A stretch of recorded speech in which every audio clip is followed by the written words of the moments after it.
Chairman Pakistan Peoples Party Bilawal Bhutto Zardari का कहना है कि जो पहले 3 बार फेल हो चुका वो चौथी बार क्या तीर मारेगा। मियां साहब जिनसे 2/3 अक्सरियत मांग रहे हैं वो कह रहे हैं कहां से दें। वर्कर्स कन्वेंशन से खिताब करते हुए बिलावल भुट्टो जरदारी ने कहा कि पाकिस्तान में तकसीम नफरत की सियासत उरूज पर है और एक जमात का इदारा है कि इलेक्शन जीत कर इंतकाम ले सके। वो सियासी इख्तलाफ के बजाय ज़्यादी दुश्मनी पर उतर आए हैं। बिलावल भुट्टो जरदारी ने कहा कि हमने कभी इंतकाम नहीं लिया, आवाम की खिदमत पर तवज्जो देते हैं।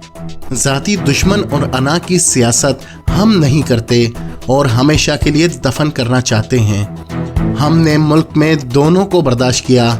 उन्होंने कहा कि रेवंडवाला 3 बार वजीर आज़म बन चुका है और अब चौथी बार सेलेक्टेड होना चाहता है।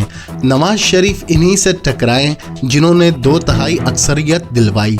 तीसरी बार भी RO इलेक्शन के जरिए वजीर आज़म बने। वो तीसरी बार भी उन्हीं से लड़े जिन्होंने इक़्तिदार दिलवाया।